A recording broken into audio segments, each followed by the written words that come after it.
Bismillahirrahmanirrahim. Assalamualaikum warahmatullahi taala wabarakatuh.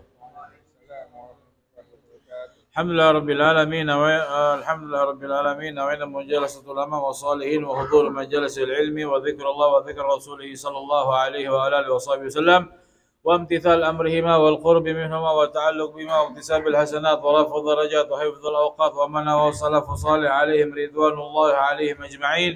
سبحانك لا علم لنا إلا ما علمتنا إنك أنت العليم الحكيم وتب علينا إنك أنت التواب الرحيم ربي اشرح لي صدري ويسر لي أمري واحلل عقدة من لساني يفقهوا قولي اللهم إنا نسألك علما نافعا وقلبا خاشعا ويقينا صادقا وإيمانا كاملا وعملا متقبلا اللهم إنا نسألك فهم النبيين وحفظ المرسلين وإلهام الملائكة المقربين اللهم اغننا بالعلم وزينا بالحلم وأكرمنا بالتقوى وجملنا بالعافية الكاملة الدائمة اللهم اجعلنا ممن يستمعون القول فيتبعون أحسنه اللهم إنا نسألك العلم اللدني والمشرب الصافي الهني يا وهاب يا غني يا وهاب يا غني يا وهاب يا غني ربي زدني علما وألحقني بالصالحين اللهم صل وسلم على سيدنا محمد نورك الساري ومددك الجاري واجمعنا به في كل أطوار وعلى آله وصحبه يا نور أما بعد الحمد لله. Kita bersyukur kepada Allah Subhanahu wa taala atas segala nikmat yang telah Allah berikan kepada kita, nikmat yang insyaallah mudah-mudahan kita dijadikan Allah hamba-hamba yang pandai bersyukur dengan nikmat yang telah Allah berikan kepada kita, nikmat yang tidak satu pun di antara kita bisa menghitung nikmat yang banyak dari Allah Subhanahu wa taala. Mudah-mudahan Allah jadikan kita hamba-hamba yang bersyukur insyaallah. Dan syukurnya kita ini mudah-mudahan jadikan kita hamba-hamba yang istiqamah insyaallah. Istiqamah dalam melihat hal yang baik, istiqamah dalam berpikiran yang baik, istiqamah dalam mengucapkan ucapan yang baik, istiqamah dalam niat yang baik, istiqamah melangkah dalam langkah yang baik, istiqamah melakukan hal-hal yang baik, dan istiqamah selalu waktu-waktu kita diisi dengan waktu-waktu yang baik yang membuat hidup kita bermanfaat di dunia dan juga di akhirat, yang membuat bangga Nabi besar Muhammad SAW, yang membuat bangga dan diangkat derajat orang tua kita dan guru-guru kita, dan juga diselamatkan anak-anak keturunan kita insyaallah. Amin ya rabbal alamin. Tidak lupa untuk menghadirkan semua umatnya Nabi Muhammad, khususnya orang tua kita, guru-guru kita, anak-anak kita, teman-teman kita, keluarga besar kita, sahabat-sahabat kita. Kita hadirkan semuanya agar Allah juga memudahkan semuanya dan memberikan pahala kepada mereka seluruhnya, sebagaimana Allah memudahkan kita untuk mendapatkan pahala dan kemudahan. Asal gabul, mudah-mudahan ini amalan diterima oleh Allah Subhanahu wa taala. Malam yang baik, dalam keadaan turunnya hujan, doa mustajab, dan di tempat yang baik, berzikir kepada Allah, bersalawat kepada Nabi besar Muhammad SAW, mendengar kisah tentang Nabi Muhammad SAW. Ini kebaikan-kebaikan yang begitu banyak, yang kebaikan tersebut tidak diizinkan oleh Allah kecuali bagi orang-orang yang diinginkan oleh Allah Subhanahu wa taala. Kita termasuk bagian yang diinginkan, alhamdulillah. Dan kita juga menghadirkan semua orang yang belum sempat hadir dengan kesibukan, dengan alasan apapun, agar mereka juga termasuk orang-orang yang diinginkan kebaikan kepadanya insyaallah. Amin ya rabbal alamin. Maka kesempatan yang baik ini kami memohon kepada Allah agar Allah jadikan hidup kita bermanfaat, umur yang panjang, sehat walafiat, rizki yang banyak, luas, yang halal, yang bermanfaat, juga anak keturunan yang soleh dan soleha dan banyak, dan juga membuat bangga diri kita dan membuat bangga orang tua kita. Dan juga kita berharap kepada Allah Subhanahu wa taala agar Allah izinkan kita setiap tahunnya berangkat umroh. Amin. Dan Allah izinkan kita untuk melihat wajahnya Nabi Muhammad. Amin. Dalam mimpi dan alam sadar. Melihat dalam keadaan yang baik-baik. Melihat dalam keadaan wajah beliau tersenyum. Dan Allah izinkan mimpi-mimpi kita ini mimpi-mimpi yang baik terus insyaallah. Dan kita juga memohon kepada Allah agar orang-orang di antara kita, kerabat, sahabat, teman, orang tua yang dalam keadaan sakit, Allah angkat penyakitnya, sembuhkan penyakitnya. Yang memiliki banyak hutang, Allah cepat lunasi hutangnya dan mudahkan semua urusan dunianya. Dan yang dalam keadaan sedang berusaha, Allah tingkatkan, Allah berikan keberkahan dalam usahanya. Dan yang belum bekerja, insya Allah cepat berikhtiar mendapatkan kerjaan yang baik, yang manfaat, yang barokah insya Allah.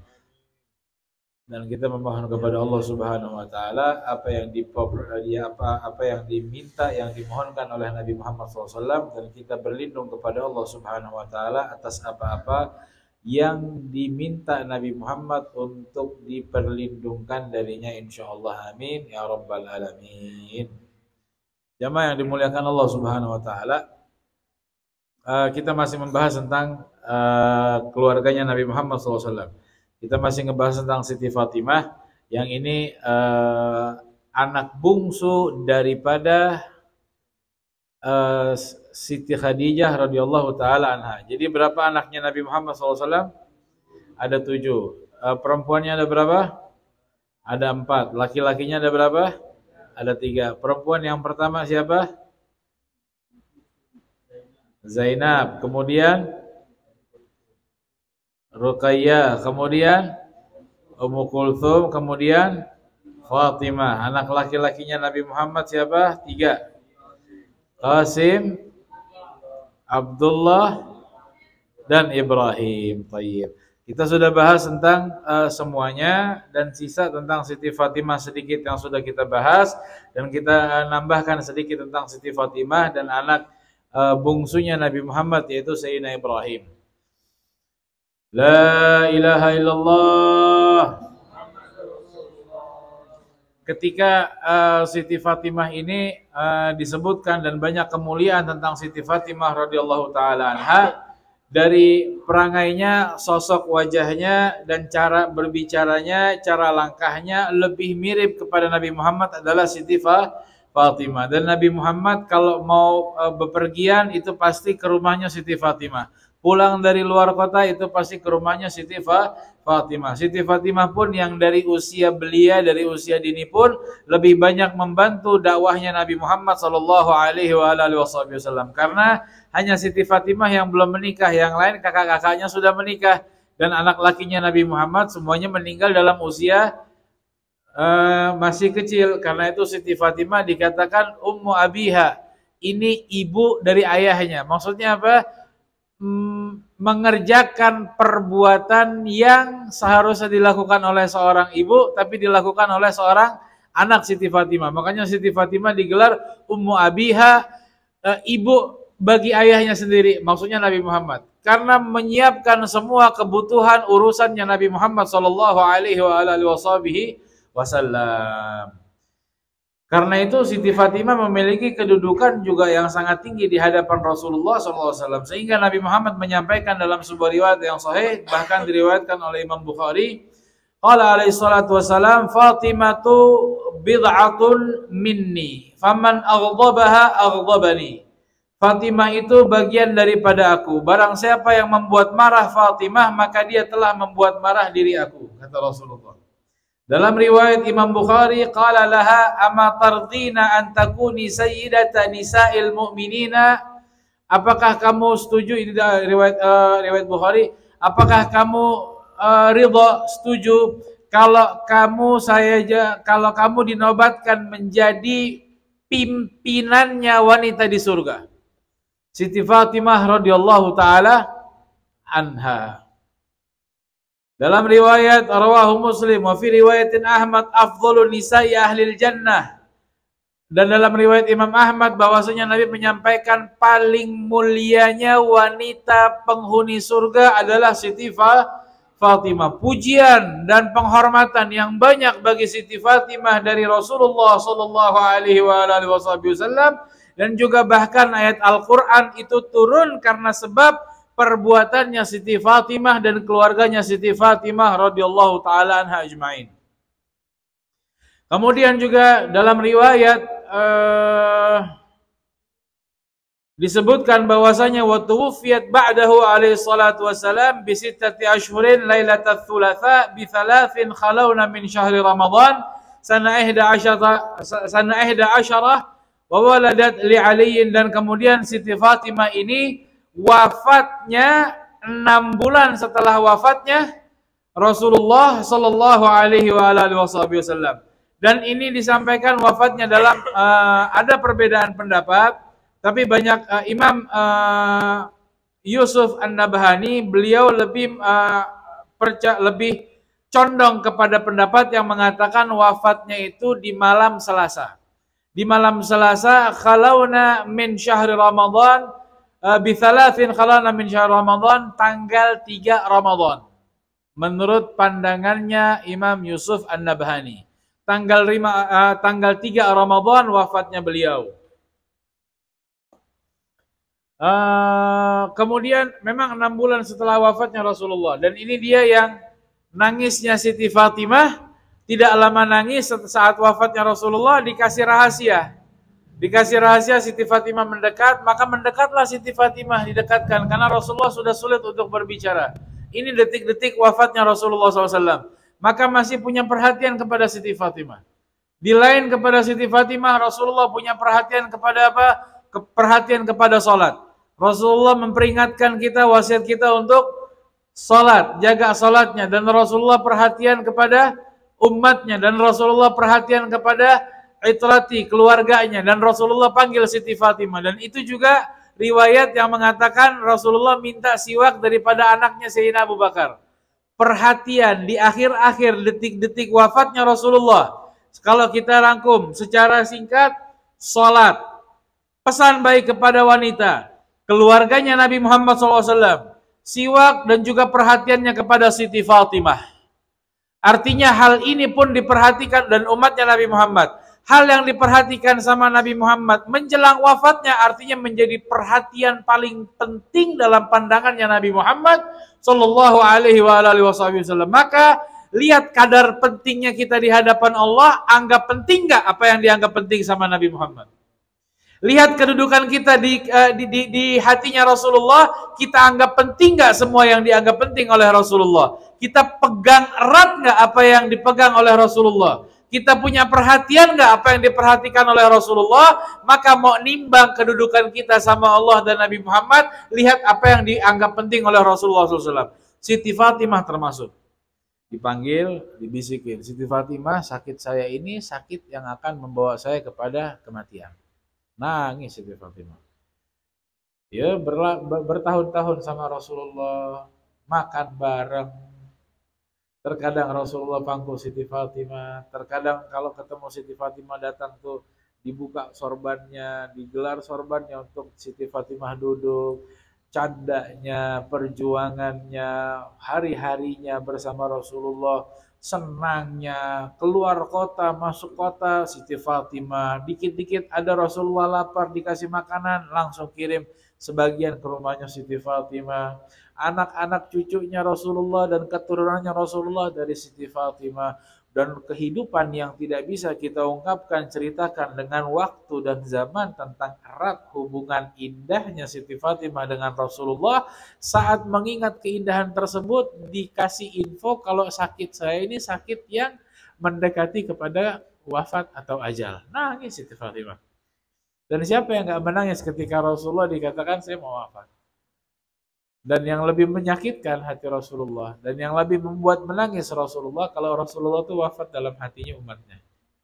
Kalau Rasulullah itu nggak ada dalam hati umatnya, itu yang lebih membuat sedih Nabi Muhammad. Diperjuangkan, diperhatikan, didoakan kita begitu hebat, tapi kita tidak memperjuangkan apa yang diperjuangkan oleh Rasulullah. Kita tidak meneruskan apa yang membuat kesibukannya Rasulullah itu kita tidak teruskan. Maka itu yang lebih membuat sedih lagi. Maka Siti Fatimah saat dikabarkan itu menangis. Saat menangis pun Rasulullah, lihat ya Allah, ulama kalau menyampaikan ya. Saat ngelihat nangisnya Siti Fatimah, Rasulullah tuh nggak mau terus-terusan melihat tangisan dari Siti Fatimah. Karena Rasulullah nggak mau Siti Fatimah sedih. Dan saat keadaan, siapa yang bisa menghilangkan sedihnya seseorang yang akan ditinggal orang yang paling dicintai, sulit untuk bisa menenangkannya. Kita orang tua atau orang terdekat kita wafat, sulit untuk bisa ditenangkan. Tapi saat itu lihat pandangan sudut pandangnya ulama tentang bagaimana perhatiannya Rasulullah kepada Siti Fatimah. Saat melihat nangisnya, nggak lama dipanggil lagi, mendekat lagi. Karena Rasulullah nggak kuat melihat Siti Fatimah menangis. Karena itu para wanita, keluarga kita, jangan bikin Siti Fatimah nangis. Karena yang nangis Rasulullah. Dipanggil lagi Siti Fatimah sini. Dikatakan anti awwalu ahli baitin luhuqan bi au kama qala. Kamu wahai Fatimah, keluargaku yang pertama kali berjumpa denganku. Artinya wafat itu hanya sementara, hanya di dunia saja. Ada alam kehidupan lagi setelah kehidupan dunia, yaitu alam barzakh, alam kubur, alam arwah. Saat mendapatkan kabar tersebut, maka Siti Fatimah langsung tersenyum. Artinya, iya kah? Iya, kamu yang pertama kali nanti ketemu saya. Senang Siti Fatimah. Dan jangan dibongkar, ini rahasianya jangan dibongkar kecuali setelah wafatnya Rasulullah. Siti Aisyah itu penasaran, ini ada apa? Kenapa tiba-tiba nangis, terus bisa tiba-tiba senyum? Sampai beberapa saat kemudian dikabarkan. Saya menangis karena Rasulullah sampaikan waktu itu, setelah wafatnya Rasulullah, saya disampaikan kalau sakitnya Nabi ini sakit yang mendekati ajal atau wafat atau kematian. Maka saya menangis. Terus tersenyum kenapa? Tersenyum karena Nabi menyampaikan, kamu orang yang pertama kali menjumpai aku dari keluargaku tuh kamu. Senang saya. Kenapa? Setelah sedihnya berpisah ada perjumpaan. Perjumpaan itu yang membuat Siti Fatimah bahagia. Maka itu pun yang harusnya. Karena Rasulullah juga senang berjumpa dengan umatnya. Rasulullah juga senang berjumpa dengan orang-orang yang banyak salawat kepadanya. Harusnya itu juga menjadi hal yang bahagia untuk kita saat kita mau berjumpa Rasulullah. Karena itu motivasi berusaha untuk cari cara gimana caranya kita bisa berjumpa dengan Rasulullah. Sayyidina Bilal bin Rabah mau wafat, sakit wafatnya, tapi istrinya ngeluh, ya Allah, sedihnya suamiku sakit, udah dekat dengan ajalnya. Begitu ngelihat istrinya sedih terus, kenapa sedih? Kata Bilal bin Rabah. Yang ngelihat keadaan sang suami sakit yang sudah mau dekat sama wafat. Saya bilang, ini ente ngomong sedih, wah kita ngomongnya wah farha, betapa bahagianya saya. Kok bahagia Bilal? Ya gimana nggak bahagia? Ghadan alqa ahibba wa hizbah. Besok saya ketemu sang kekasih dengan teman-temannya. Besok saya wafat ketemu sama siapa? Nabi. Kok sedih? Sedihnya dari mana? Pandangan mereka yang harusnya itu juga ada dalam diri kita. Saat ente wafat, panjang umur insyaallah. Saat kita wafat nanti kalau bisa wafat kita tuh kita bahagia. Mau wafat tuh bahagia. Keluarga sedih semuanya, ya jangan sedih. Besok saya mau ketemu Nabi dengan perasaan yakin kita akan ketemu Nabi Muhammad sallallahu alaihi Muhammad. Jadi mau wafat, Allah sudah atur wafat kita kapan. Tapi insya Allah wafat kita husnul khatimah. Tapi boleh kita berharap panjang umur, sehat walafiat, nikah dulu ya Allah, punya anak dulu ya Allah, haji dulu ya Allah, umroh dulu ya Allah, mimpi dulu. Pokoknya saya mau yang baik-baik dulu, baru wafat nggak apa-apa lah sudah. Ya paling tidak umur request lah boleh lah ya. Ya Allah panjangkan umur boleh nggak? Doa boleh, panjang umur, sehat walafiat, istri banyak, maksudnya bukan istri banyak, istri solehah.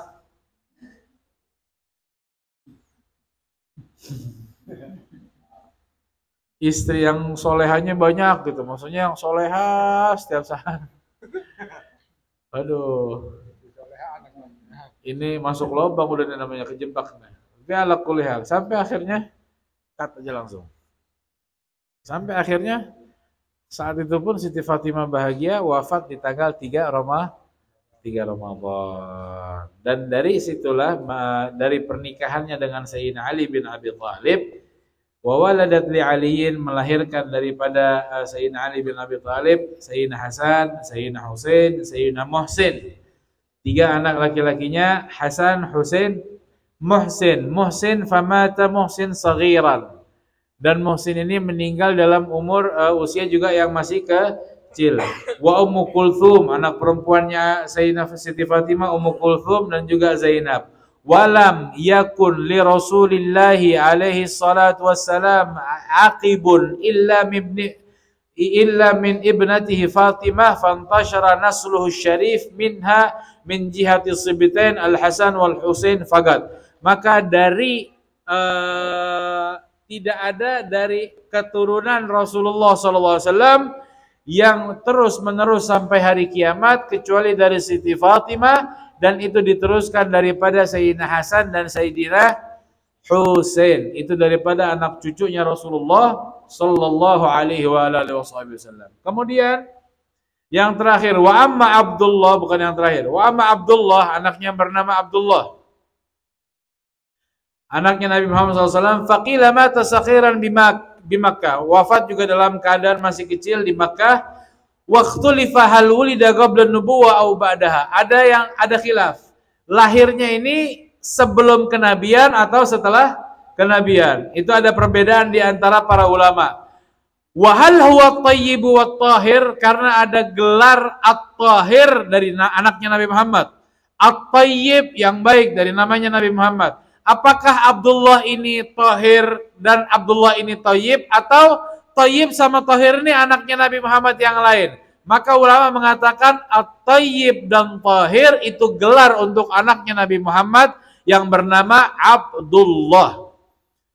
Abdullah wa huwa tayyibu wa huwa tahiru, yang suci yang baik adalah Abdullah anaknya Nabi Muhammad sallallahu alaihi wa alihi wasallam. Wa amma Ibrahim, adapun Ibrahim ini anak yang paling bungsu. Tadinya Siti Fatimah bungsu dari Siti Khadijah. Nabi Muhammad menikah lagi dengan Maria Qibtiyah, memiliki anak yang bernama Ibrahim. Kenapa dikasih nama Ibrahim? Karena dikatakan juga lahirnya anaknya Nabi Muhammad Ibrahim ini di tanggal 8 Zulhijjah. Itu musim haji. Haji itu ikatan kuatnya kisah tentang Nabi Allah Ibrahim alaihissalam dan Nabi Ismail alaihissalam. Dikasih nama Ibrahim sama Rasulullah sallallahu alaihi wasallam. Wa nu famin Mariyatil Qibtiyah wa wulida fi Dzulhijjah sanah 8 min al-Hijrah, di bulan Dzulhijjah, wa kanat Salma zauju Abi Rafi'in maulatu Rasulillah sallallahu alaihi wasallam qabalathu fabasyara Abu Rafi'in bihi Nabi sallallahu alaihi wasallam.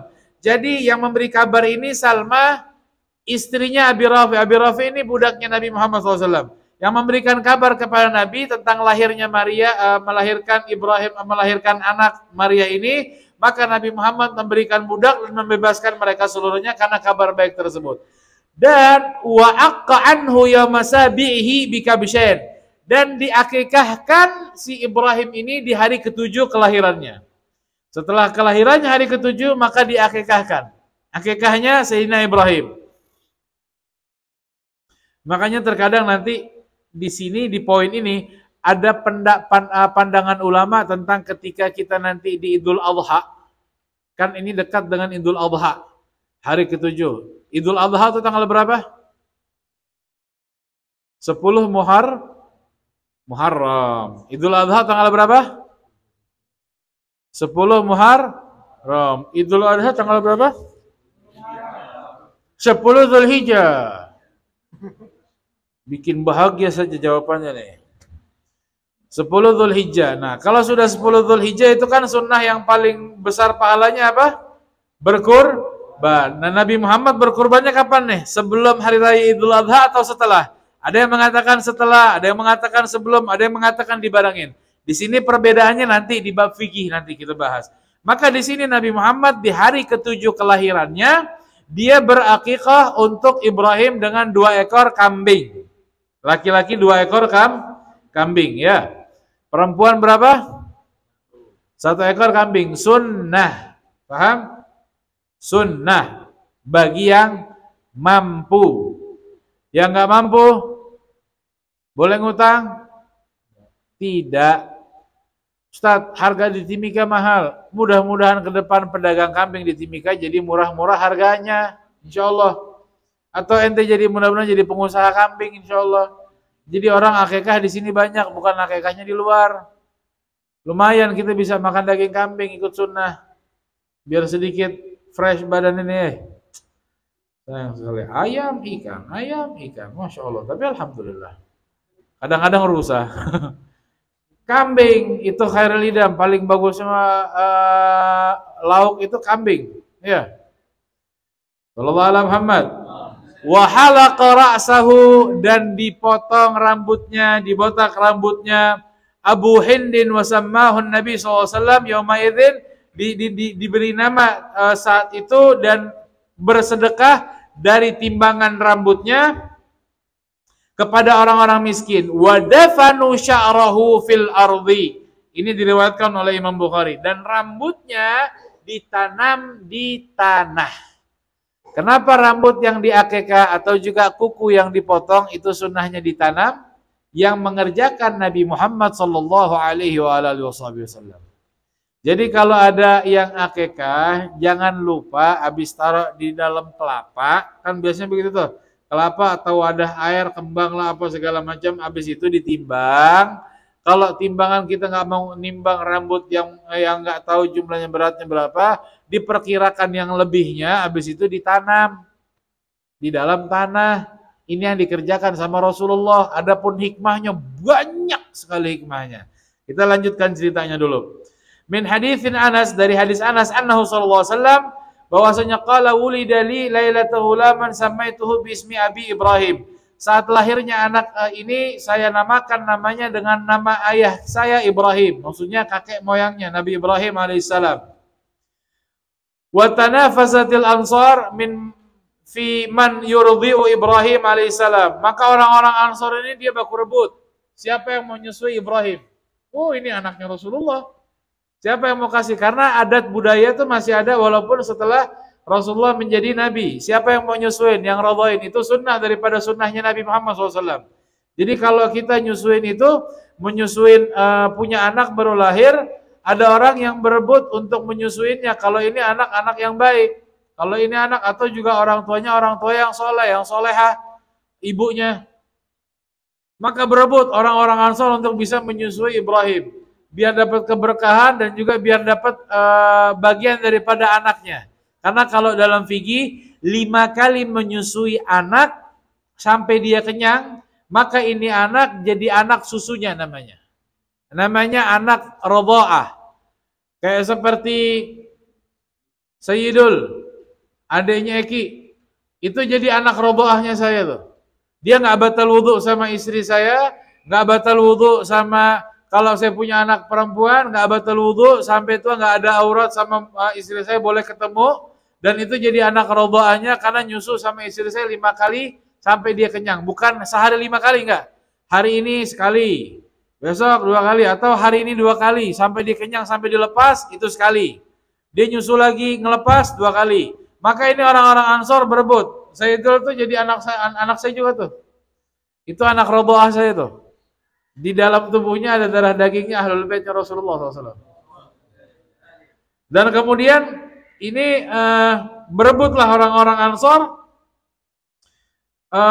biar Siti Maria ini istrinya Rasulullah ini biar nggak terlalu capek setelah melahirkan dan berat, dan akhirnya fa'atahu li ummi Bardah binti Mundhir zaujatul Barra bin Ausin fakanat turdi'uhu bilabanin ibniha min Bani Mazin. Akhirnya dapatlah keluarganya Bani Najjar.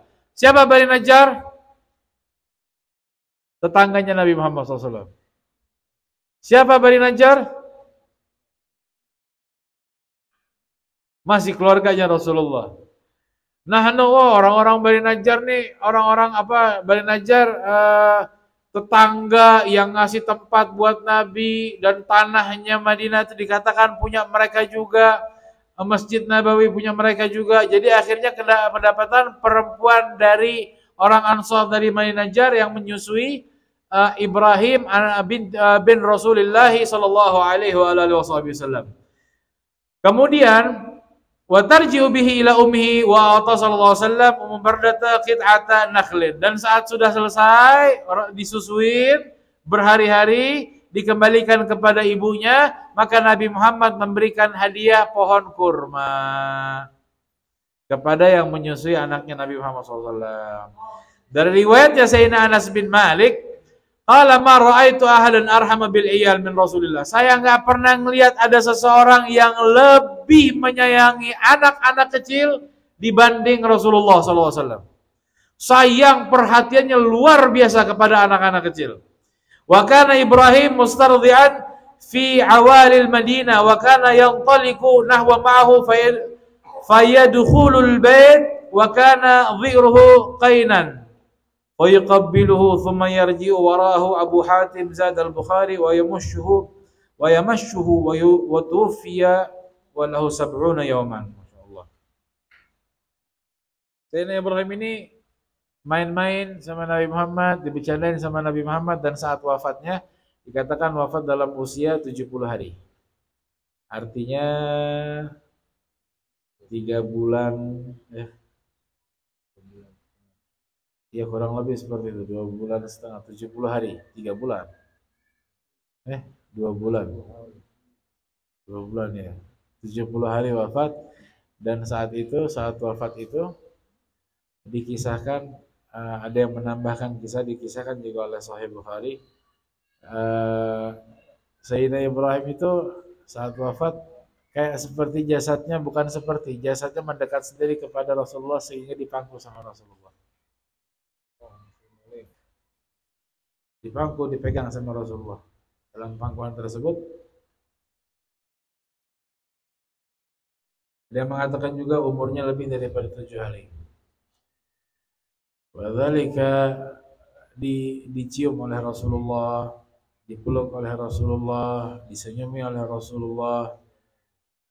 Dalam riwayat Sayyidina Anas itu melihat senyum bahagia dan tangisan yang menetes dari air matanya Rasulullah SAW. Ada bahkan riwayat yang mengatakan air mata itu menetes bahkan sampai ke wajahnya Sayyidina Ibrahim, tapi langsung dilap sama Rasulullah. Itu pandangan ulama, makanya air mata itu kalau terkena kepada jenazah itu nggak ada masalah. Cuman kesian kepada jenazahnya saat ngelihat kita yang hidup sedih dengan wafat itu, kesian jenazahnya malah ngerasa sedih karena orang-orang yang masih hidup. Maka kita boleh bersedih wajar dan nangis wajar, tapi kalau bisa air matanya jangan sampai kena jenazah, apalagi setelah dimandikan. Kalau seandainya nggak sengaja ketetes atau cium, boleh nggak? Boleh, nggak apa-apa. Nggak ada yang mengharamkan. Dan nggak ada hukum haramnya bahkan. Sampai akhirnya dikuburkan di Baqi. Wa qala nadfinuhu 'inda Faratina Uthman bin Maz'un wa jalasa Nabi SAW ala syafiri qabrihi. Dan Nabi Muhammad setelah menguburkan masuk ke dalam kuburannya sendiri, dan setelah dikuburkan duduk di pinggir kuburannya. Warasya wa ulima bi alamatin wa huwa awwalu qabrin rash.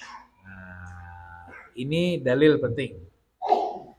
Saat dikuburkannya Sayyidina Ibrahim bin Rasulullah SAW dikuburkan, saat itu Rasulullah diam di pinggir kuburnya dengan sambil sedih dan menangis, dan disiramlah kuburannya dengan air. Dan dikasih tanda alamat ini kuburannya anaknya Ibrahim. Dan itu menjadi pertama kali kuburan disiram dan pertama kali kuburan diberi tanda alamat kalau ini anaknya Rasulullah SAW. Ini riwayat sahih. Kemudian kalau ada yang mengatakan, oh nggak boleh, bid'ah, main siram-siraman. Buat apa siram kuburan? Nggak ada manfaat buat jenazah, nggak ada manfaat sama sekali. Buat apa dikasih tanda? Udah selesai urusan dunianya. Buat apa dikasih tanda? Ini siapa, ini siapa, ini siapa? Buat apa dikasih tanda? Kalau ada yang mengatakan seperti itu, berarti ente lebih pintar dari Rasulullah. Karena Rasulullah menyiram kuburan. Rasulullah nggak paham ilmu, Rasulullah nggak paham agama. Siapa yang lebih pintar dari ente, dari Rasulullah? Ente ngerasa lebih pintar? Nggak boleh bid'ah, pakai ngomong bid'ah, pakai ngomong haram, pakai ngomong neraka.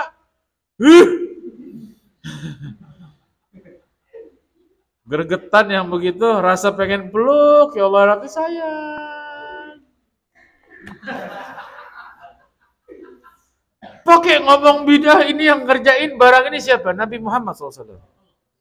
Yang kasih alamat Nabi Muhammad caranya dengan batu, dengan ini alamat, ini anak saya. Ya, kalau kita mau ngikutin sunnah caranya Nabi pakai batu boleh, kalau kita mau ngikutin cara kita boleh, yang penting ikutin ada junjungan kita Nabi Muhammad yang mengerjakannya. Paham? Yang penting itu jangan berlebihan. Kasih nama yang gede atau nisannya yang gede dengan fotonya. Apalagi foto dia waktu lagi nongkrong di pinggir laut, ya salam. Ente mau taruh foto ngikut siapa? Kasih alamat jelas, nama cukup, selesai udah. Tujuannya apa? Biar orang, anak-anak cucu kita tahu kalau mau ziarah, ini loh bapak ente, ini loh anak ente, ini loh keluarga ente, ziarah. Begitu caranya, karena ziarah dianjurkan, sunnah bahkan. Jangan ada lagi orang-orang yang ngatakin ziarah itu bid'ah. Ya, kalau emang ziarahnya itu meminta-minta kepada kuburan. Kuburannya orang keramat. Saya ada lagi hutang banyak ini dan saya ada kesempatan ada pasang togel, tolong kasih keluar nomor-nomor cantik. Saya punya teman dulu, saya nggak sebut namanya, sama-sama belajar, waktu belajar dulu hobinya dia ngasih orang amalan, ngasih orang barang sesuatu yang didapat dari kuburan. Jadi pernah suatu kali dia datang ke katanya kuburan keramat. Begitu kuburan keramat, dia biasanya tuh terkadang dia dapat mimpi, setan ngasih dia mimpi begitu. Dia datang ke kuburan, minta nomor, dikasih ke orang. Nanti orang tuh ngasih duit ke dia. Dapat begitu, tembus nomornya, mujarab. Sayang, setan kalau barang-barang begitu, setan pasti bantu. Betul. Ente mau coba? Hah?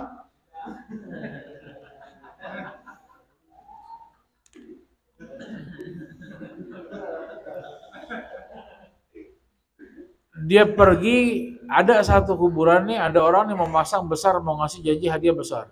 Begitu dia datang ke kuburan, dia minta-minta sama kuburan, nih kuburan ini gak ngasih-ngasih, berhari-hari gak ngasih-ngasih. Sampai dia kesel, dia duduk di kuburannya, batu nisannya dibubur. Hei, sudah berhari-hari nih, cepat kah, kasih nomor ke apa segala macam. Sampai dia begitu. Dulu teman saya begitu, tapi begitu dia tahu itu salah, dia tobat, dia nyesalnya luar biasa. Saat dia tobat, malamnya mimpi nomor. Ya Allah.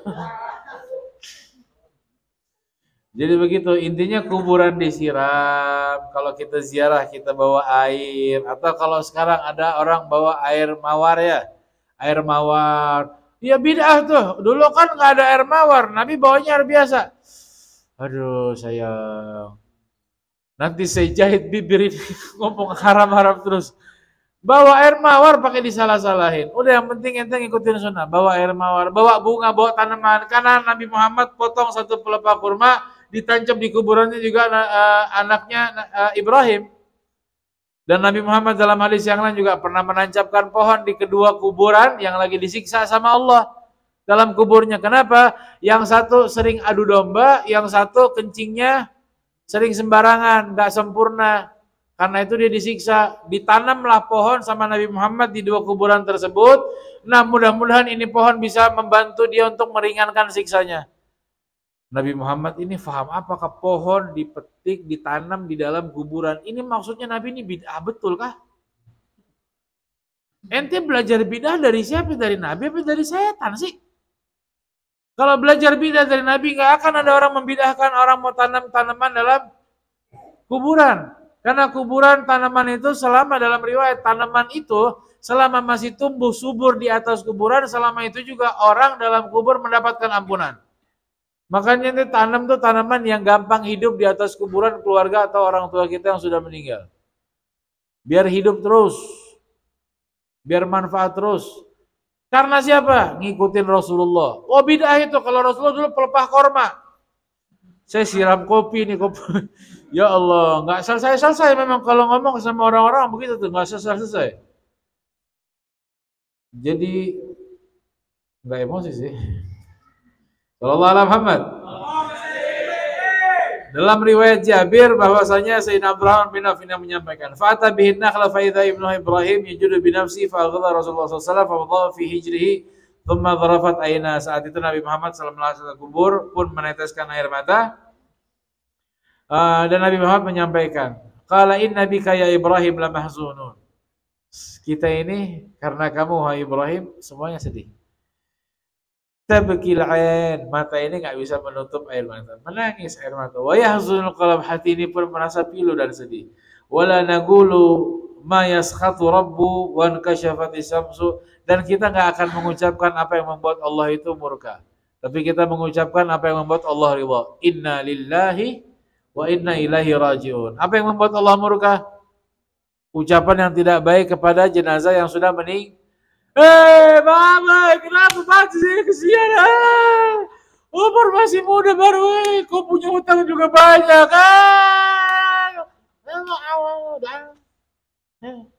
Bikin Allah marah itu. Nangis jangan, kenapa kau pergi? Ya Allah, kesian. Allah marah. Jangan sampai Allah marah gara-gara perbuatan kita. Ngikutin siapa sih? Ayo belajar. Kalau ada yang wafat, keluarga kita tahan. Oh, ingat Rasulullah, langsung ingat Rasulullah. Oh, enggak boleh begini, enggak boleh begini, enggak boleh begini. Rasulullah enggak ngasih. Tahan. Rasulullah juga sedih, meneteskan air mata juga, tapi berlebihan. Tapi nangis, sayang jangan. Kau kalau masih hidup panjang umur tuh kau bisa jadi presiden. Sayang, stop. Kenapa kau meninggal, ini rumah baru setengah jadi ya? Masih kuliah ya Allah. Wafat nggak ngelihat ente sehat, ente seger, ente sakit, ente nggak sakit. Wafat nggak ngelihat apapun, nggak ngelihat. Allah sudah tentukan itu. Jadi nggak usah pakai sedih boleh, nangis boleh, berlebihan dalam itu nggak boleh. Kenapa? Karena memang sudah ditakdirkan Allah Subhanahu wa ta'ala. Tapi mudah-mudahan panjang umur kita, insya Allah panjang umur.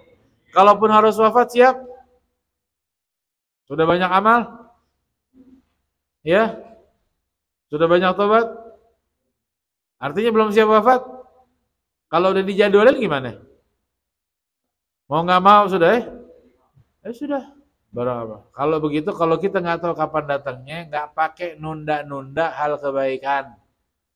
Jangan pakai ditunda, kebaikan tuh nggak boleh banyak ditunda. Taubat tuh nggak boleh nanti besok, jangan kayak bayar utang ente. Taubat itu jangan disamain sama utang. Bayar utang, besok insya Allah sebentar minggu depan bulan depan tahun depan tunggu saya mati nanti bayar di akhirat sudah. Taubat nggak usah pakai nunggu kayak seperti utang. Kemudian juga La ilaha illallah Muhammad Rasulullah. Saat wafatnya Nabi Sayyidina Ibrahim, anaknya Nabi Muhammad, maka ini ada gerhana matahari. Maka orang-orang ini mulai nih gosip nih, wah gerhana matahari ini datang karena wafatnya Ibrahim. Karena wafatnya ini, ada kejadian ini karena wafat ini, karena ini. Rasulullah mengatakan, Inna syamsa wal qamara ayatan min ayatillah. Matahari, bulan itu ayat-ayat tanda-tanda kebesarannya Allah. Tidak terjadi gerhana karena matinya seseorang atau hidupnya seseorang, bukan. Itu semua tanda-tanda kebesarannya Allah Subhanahu wa ta'ala. Jadi kalau karena ada gerhana matahari, gerhana bulan, atau karena ada ini, karena ada itu, jangan ente mentafsirkan sendiri dengan cara ente yang terlalu abu nawas kelewatan kah? Wih, gerhana matahari nih, ini ada apa ini? Ini barang tidak bagus. Yang bikin Allah sayang. Ya stop punya pikiran tuh yang jelek mulu. Ini gerhana matahari, kayaknya waktu nggak bagus untuk saya katakan cinta sama dia. Sayang, gerhana matahari kah, gerhana bulan, ente nggak tepat mengatakan cinta sama siapapun kecuali dengan saya lamar kamu dengan bismillah. Kurang, saya lamar lagi dengan bismillahirrahmanirrahim. Masih kurang, saya lamar dengan Al-Fatihah. Masih kurang juga, saya lamar Al-Fatihah dengan 200 juta. Masih kurang, saya lamar dengan bismillah dan juga 500 juta. Masih kurang juga, cari yang lain. Kasih tinggal. Sallallahu alaihi Muhammad. Nah, itu nanti selesai di sini. Ini anak-anaknya Nabi Muhammad. Ente insya Allah sudah hafal kan? Wah, udah hafal banget udah. Kalau dibilang anaknya Nabi Muhammad, 7. Woi, siapa aja? Woi, cepat jawabnya insya Allah ya. Anaknya Nabi Muhammad. Nanti kita masuk kepada istrinya Nabi Muhammad sallallahu alaihi wasallam insyaallah dalam pertemuan ke depan. Wallahu a'lam. Paham? Ada yang mau ditanya? Enggak. Lapar ya? Sambil makan nggak apa-apa. Bentar lagi geser makanan dan kopinya, kita makhluk giam. Allahumma salli wa sallim wa barik alaihi wa ala alihi